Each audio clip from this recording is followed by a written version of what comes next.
Hey y'all, welcome to Nozempic. Again, this series has been evolving slowly, but yeah, uh, wanted to take you through my day, talk about the 99 Ranch, and then I have some topics on the side that are kind of downer, so you can avoid the ending if you want to skip all that.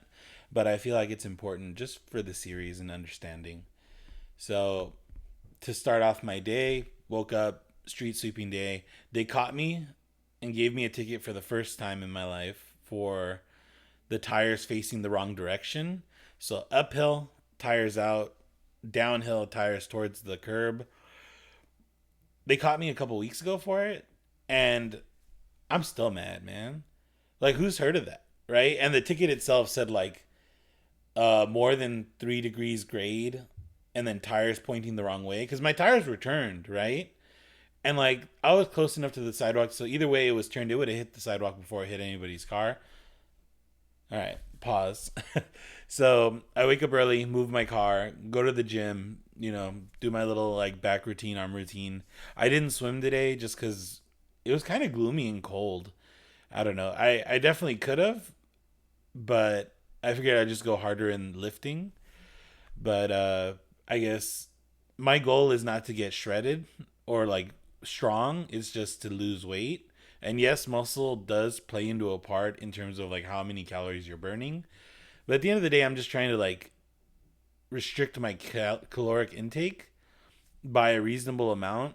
Because honestly, there's a bunch of dudes I've seen, and I followed a lot of guys on Instagram doing their fitness journeys. And yeah, I'm in the gym every day. Yeah, I'm doing cleans. I'm bench pressing. Blah blah blah blah blah. They're still fat, right? Year after year after year, they're still fat, and it hurts because I know, or I don't. I shouldn't say I know what they're going through, but I can understand what they're feeling because a lot of dudes do that in the gym.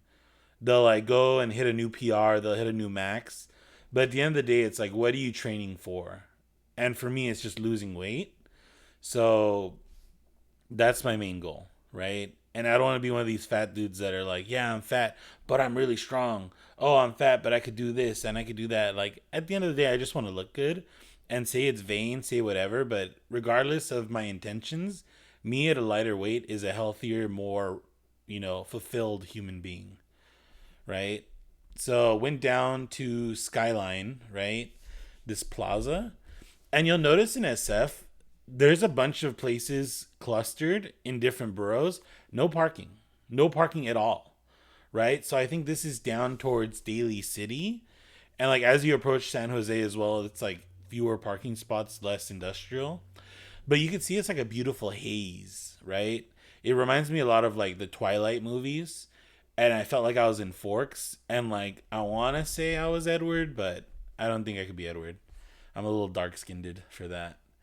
But yeah, see, they got the 99 Ranch, East West Bank, Donuts, Dim Sum King, Shanky Bakery, Tokyo House.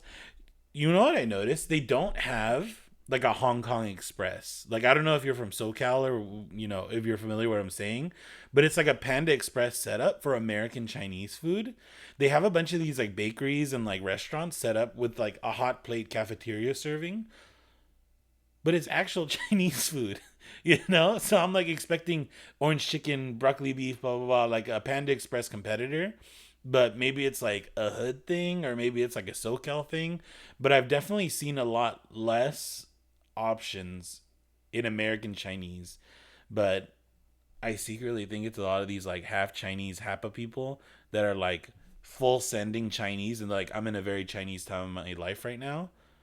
But I'm fine with being like a portion Chinese and enjoying Americanized Chinese food, right? Because we're Americans, we're in America. Controversial statement. But yeah, let me start this video. And this is kind of the format I'm going to go because when I used to do it, I'd record and then post the clip after. So it was like weird timings. But here I am at the 99 Ranch. You'll notice it looks like dingy and like kind of run down. SF kind of looks dingy and run down in a lot of the buildings. I don't know if it's like a building permits thing, but the 99 Ranch is always a little crusty. But I think that's one of the charms, right? Like if I go to a restaurant, especially a Chinese restaurant, and I don't see the cook outside like chain smoking or like Asian squatting outside with his little chef apron on, I ain't going there, right? And you'll see that the ranch market's like mixed reviews, but I think it's just a lot of people aren't used to that level of like grunge or grime, right? And I mean, they're still open, so like I can't imagine the health department is like letting it slide. But who knows? Maybe next week we'll get some crazy disease or some horrible I don't know, stomach flu, right? But it was a beautiful day. Felt good, feeling myself. Pause. You'll see there's random liquor bottles and trash around the shopping cart. But like I said, like if it doesn't look dingy and like a little run down, you're not in a good spot for Chinese food, right? You'll notice this stuff looks really good. I would say Chinese bakeries have cornered the market in terms of like fluffy, sweet, nice cakes, right? And they're usually not too sweet, which is like what's the word? A Chinese dog whistle or like an Asian person dog whistle. They'll be like, not too sweet, not too sweet. I feel like there's a reason why they look for that, and this kind of embodies what it is, right? Fresh fruit, light cream, bread is nice.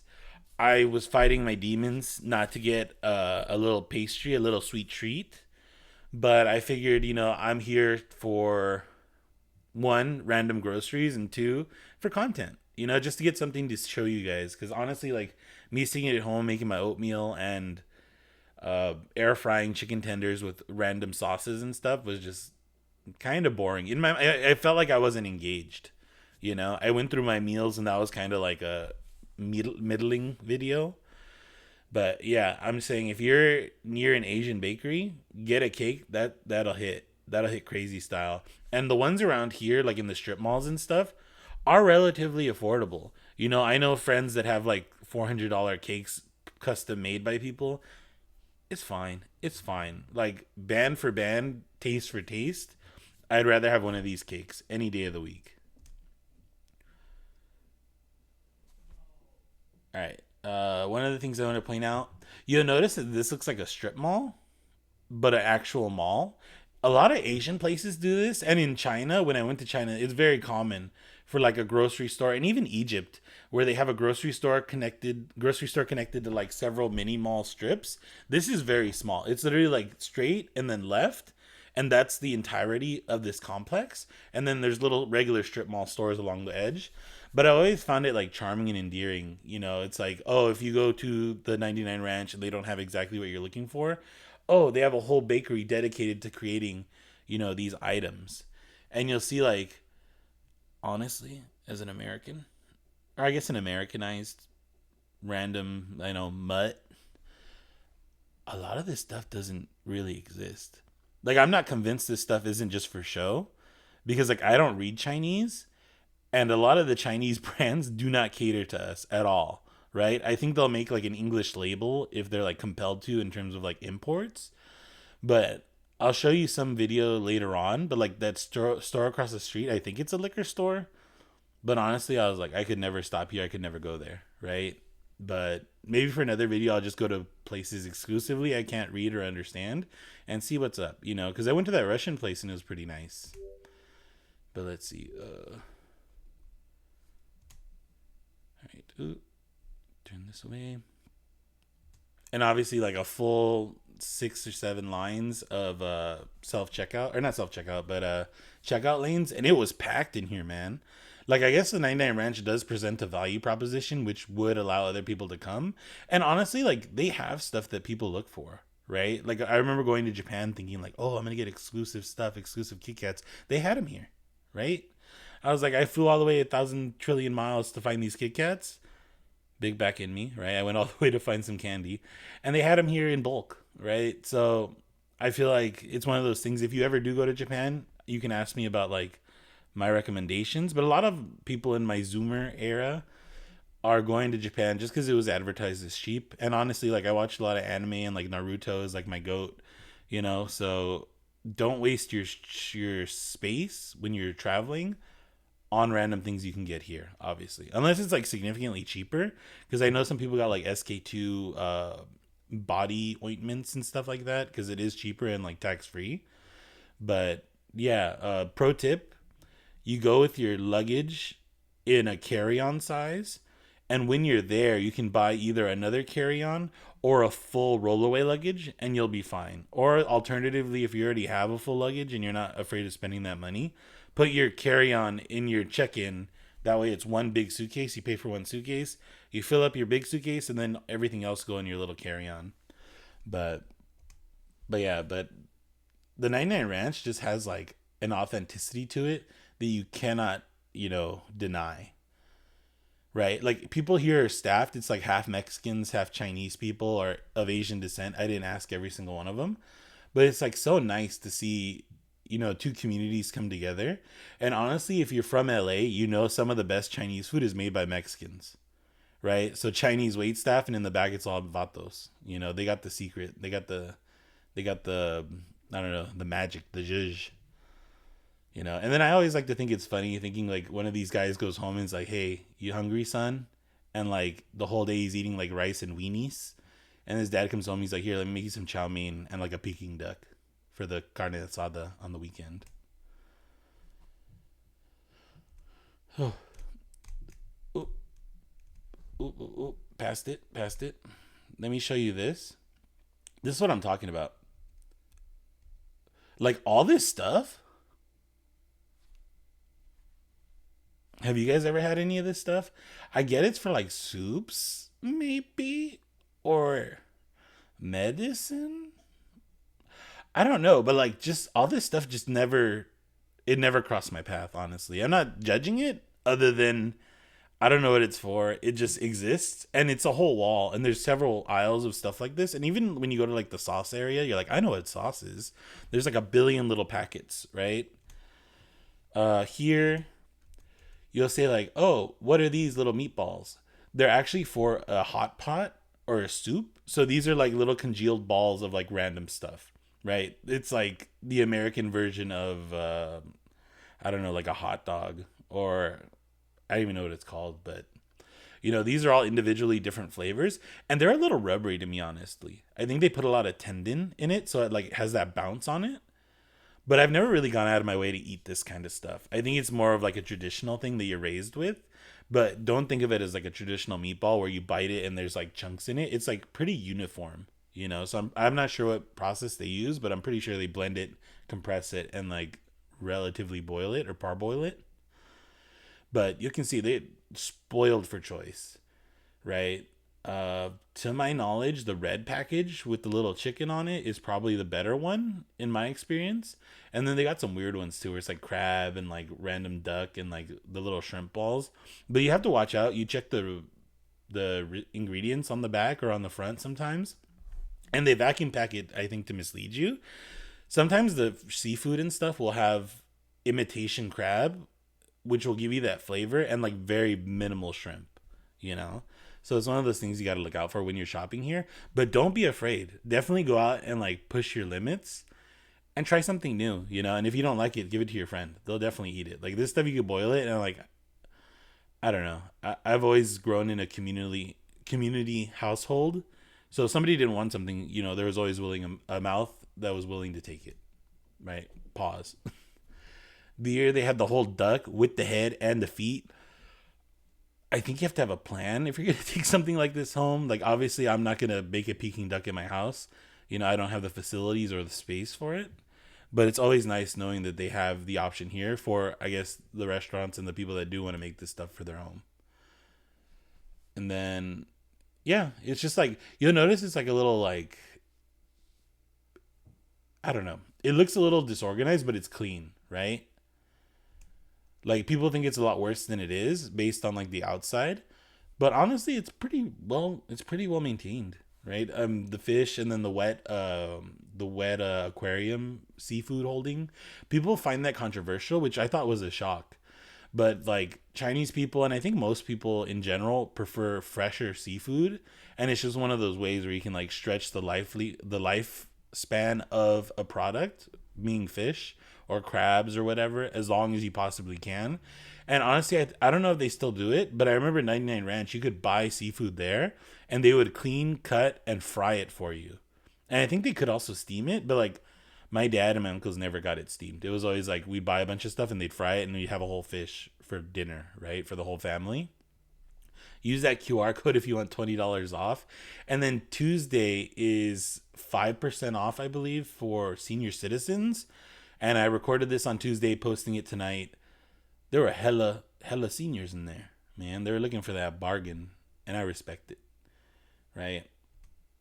Products, I don't know what the price is, honestly, but like 18 bucks is kind of steep, I guess, for Dungeness crab. But again, like this could all be like straight up Hormuz things or like anything that, macroeconomics, I'm not really sure. But definitely a good place to stop by if you're like willing to see. And then you're gonna get on me about this. The hot food is kind of gas. Like if you go to the Yelp, they have like low ratings and it's like, oh, I ate this and I got sick, or oh, I ate this and it wasn't good, or blah blah blah blah blah. Dude, it hits, right? And if you're here and you're in the moment, it's kind of hard to say no. But honestly, the noodles and stuff out here, I've noticed, especially like I haven't had this one specifically, but noodles in other places in like Clement Street in the like mini Chinatown and even like the main Chinatown, the rice and the noodles aren't very flavorful, right? Like it's like soy sauce and like heat or like greasy a little bit. That's kind of the flavors. So you're definitely going to get punched from like the fried shrimp, the fried pork chop, the chicken. Like these are all things that were calling to me. But unfortunately, I moved to San Francisco, which is like a line. What's called? They love a queue, right? They act like they're British or something. They like lining up. So there was like 40 people in line, and I was like, yeah, I ain't gonna do all that, right? So that's one saving grace is that I'm not walking to an open buffet for filling up my little box, which I did later, right? You'll see they have all the beers next to the fried food, which I think is on purpose. And then I saw the barbecue pork, and you're going to get on me for this. And some people will say like, oh, I have better barbecue pork recommendations in the area. Oh, you should go to Wingley Bakery or Wingley Barbecue on Clement Street, blah, blah, blah, blah, blah. But the reason I like 99 Ranch is because they use such lean cuts, right? And you can ask in Chinese like, oh, give me a leaner piece. And there is a specific name for it, right? I'm not sure what it is, but it's like lean pork where it's mostly meat and not as much fat, whereas like honestly like fat is flavor. So this is why I like the 99 Ranch version, or at least the one I had in like Artesia in California or like Southern California. So I just kind of had a craving for this and I came up for it, right? They had a little dim sum bar, and you're gonna freak out.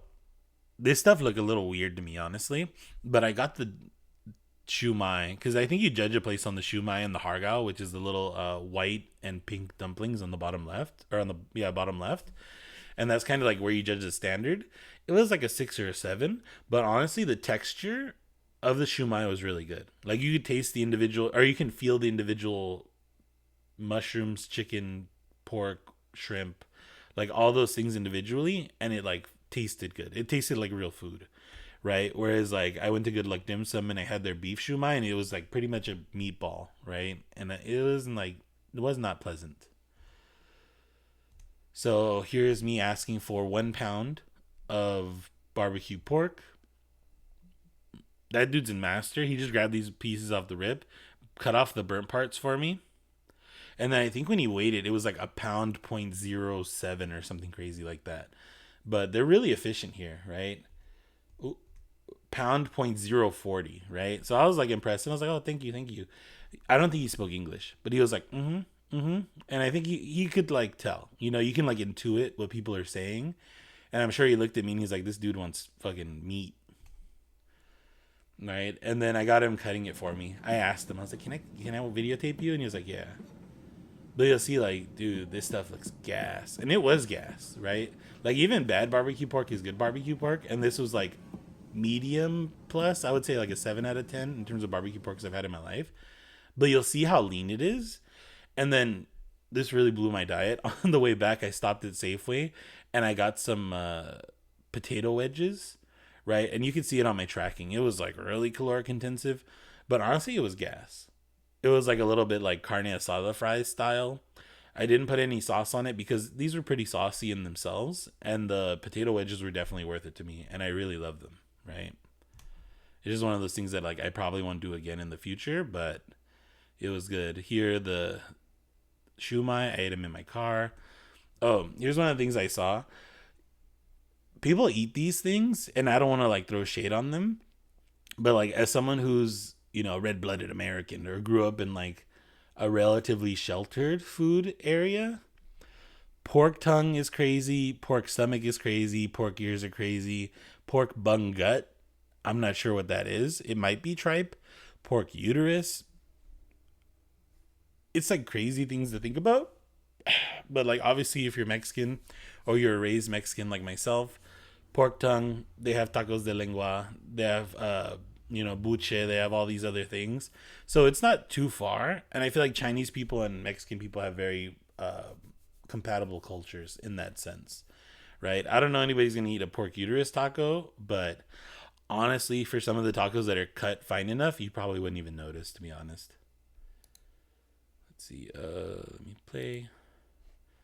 The pictures are a little weird. I'm not sure how these like came out in the settings. Somebody got roast duck, and dude, I took a picture and he covered it with his hand, which I thought was funny. Here are the Kit Kats I mentioned. Oh, one of the things on losing weight is noticing yourself in comparison to everyone around you.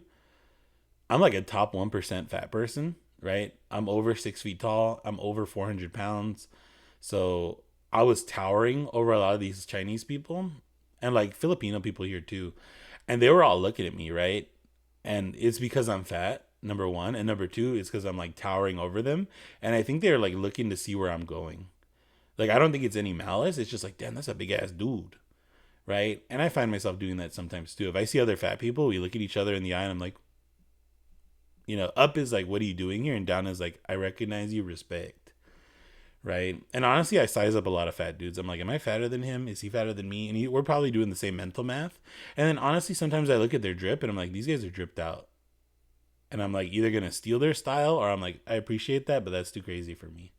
Because pushing bounds is one of the good things that happened during COVID, is that a lot of people were stuck in their house and they're like, I'm going to look the most stylish I can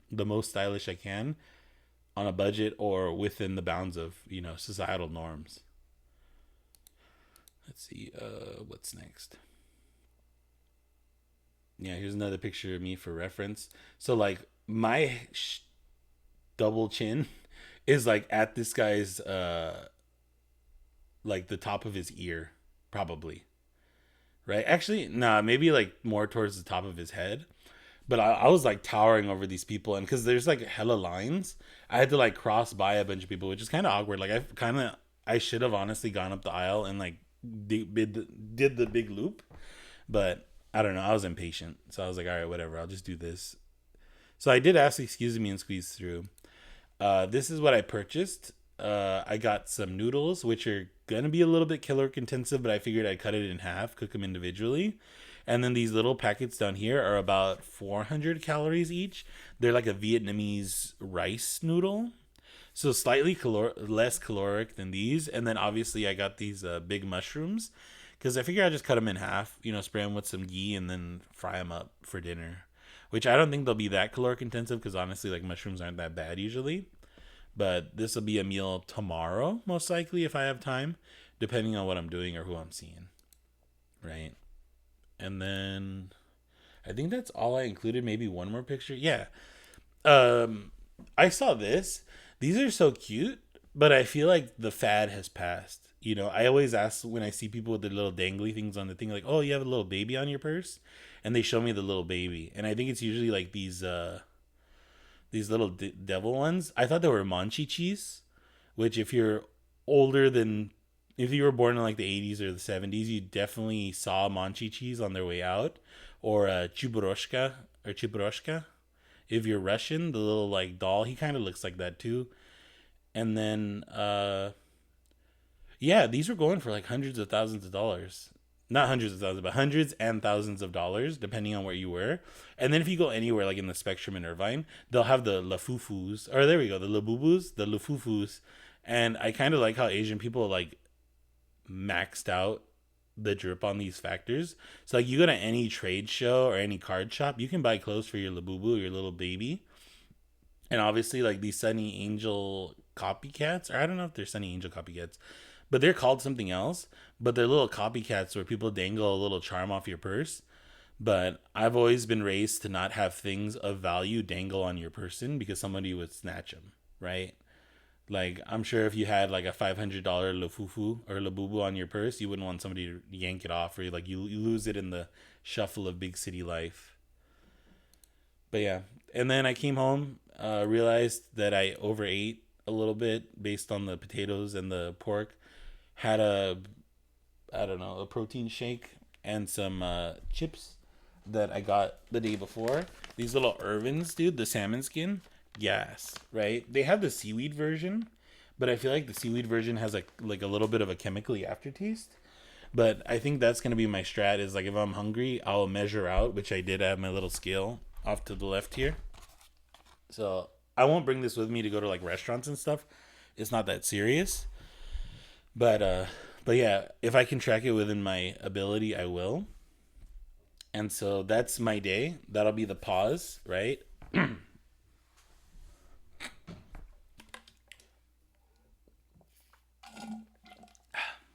right. And now the heavy stuff, right? So one of the things I want to discuss is like when you're overweight, the isolation you feel. And oftentimes being overweight is more a symptom of a deeper underlying issue. And I'm obviously not a shrink or a therapist or anything like that. So all these things are based on my personal experience. But I lived a pretty traumatic childhood and I lived in a tougher area, right? Like a lot of my time was spent at, other people's homes, at my grandma's house, at my Uncle George's house. Like these are things that were like normal to me. And I never really had like an established friend group, right? Because I was a commuter child. So my parents would drive from our house to a babysitter, drop us off with, eight other kids. We'd wait, go to elementary school. I'd have friends. And then when it was time to hang out after school, we'd usually get up and leave. Or if I was in the area, I would be at my grandma's house and we'd be like locked down like Fort Knox because she lives in kind of a seedy area of South Central or southern Los Angeles now. And so I felt like I looked to food for comfort, and it gives you endorphins, right? This is scientific. You eat something nice and it makes you feel good, it feels good, right? And I've noticed that a lot of other fat people I've met, they either have traumatic upbringings or they're avoidant of pain, right? A lot of these people are scared or they don't want to be judged. And honestly, like I've never seen a chicken pot pie that hasn't like made me feel good. And I think that's one, devious. Two, I mean, I'm looking at KFC right now, but it's there for you, right? And it's immediate and there's no judgments, until you either run into somebody in real life or you find a shirt you can't fit into. So one of the things I want to talk about is like depression as well, because it kind of like snowballs, right? Like something bad happened to you and you're like, man, I feel like shit. Like, what can I do? Let me drink some coffee. Let me have a cigarette. Let me go, play with some glass and a little spoon sometimes. Not all the time. That's illegal. But, these are things that happen to you. And the easiest and most available drug is food, right? Even alcohol is slightly regulated, but no one's going to stop you from getting like a 20-piece chicken McNugget at McDonald's, So I would spend a lot of time with my friends and like we would all have like weird coping mechanisms and be like toxically, is codependencies. But one thing we could always agree on is like, hey, let's go to Jack in the Box. Let's get some two tacos. Let's go do this and do that. So one of the things is like, if you have fat people in your life, look at their life. Do you think they're happy? Right? And are they capable of doing the things that they want to do? Which is one of the most important things, or at least in my weight loss journey. And you'll see a pattern, right? It's like, oh, when I get home, I'll get ready for the gym. I'll go do stair climbers. I'll go call my friends or I'll jump on FIFA. I'll jump on Madden. I'll do, anything under the sun. I'll go for a swim. Right. But most fat people, they don't have that. They'll like retreat into the safety of their mind and then DoorDash some food or pick up some food on the way, and it's usually it's easy and accessible to achieve. Right. And so you'll look at a lot of these people that are overweight and unhappy and like I don't want to talk about political biases and stuff like that, but they're usually the more emotionally charged when it comes to certain things because that's all they have, right? And coming from a big, like, I was going to say big four accountant, but from public accounting, you'll see a lot of these people that are overweight, usually assholes. Everybody knows they're a dick. And that's all they have, right? You're like, why is this guy a hardo? Right? He's like dumping all these hours in this job. He hates his job. He's always talking down on the workplace. He's talking about his team members. He's talking about staff. But if you take a step back and you look at this guy's life, that's all he's got, right? And that's unfortunate. Like you shouldn't feel sorry for them. Don't feel sorry for me. Don't feel sorry for other people. Stay in your lane, try and figure out your life. But you got to realize like these are all coping mechanisms, and everybody's lifestyle is an accumulation of their coping mechanisms. Some people get really stressed, they go have a cigarette. Some people get stressed, they go for a run, right? And unfortunately for me and a lot of other people, the easiest option is, hey, I'm really stressed out. I'm gonna need a cookie. I'm gonna need a cigarette. I need to do this and do that. And these are all vices that are available because it's easier than facing like reality, you know? And that's one of the things I want to focus on in the series is facing these realities every day. Because like I don't do all the things that some of my friends do. And it's not that like you should do what other people do because you want to follow the trends, but I look at what they do and I kind of want to do it, right? And it's never really been a factor in my life that I was like held back until now, where it's like, hey, let me go see my friend Charlie, and he lives 30 minutes by walking. And like I could easily walk to his house, but sometimes I'm like, my feet hurt, right? And it's cold and I don't want to walk and I don't want to do this and I don't want to do that. And it's all chemicals in my brain that my fat, like you can look this up, but there's hormones in your body as you get fatter that like restrict you from doing things. It's like a mood suppressant, right? And it makes you feel worse. It makes you not want to do things, makes you tired, lethargic. So I haven't really found a cure for that, obviously, other than, locking in Nozempic series and like discussing it. But it is cathartic, and I always felt like it was tougher to reach out and have these conversations with friends because they wouldn't understand, right? Skinny people are like, why don't you just get skinny? If you're homeless, just buy a house type thing. And there are people that are good meaning and they're like, hey, I'll work out with you, I'll do this with you, I'll do this with you, but it like makes you feel even worse, right? It makes you feel lesser. It's like, oh, I'm your pet project, I'm your little fat like dog, basically. And it's a lot of ego built up too. Some people are like, I hate my job, I'm doing all things are bad, but I don't want to change them, and I don't think I have the power to change them. But at the end of the day, if they don't want to change it themselves, there's nothing you can really do, right? These are all things that you have to do from your, power within.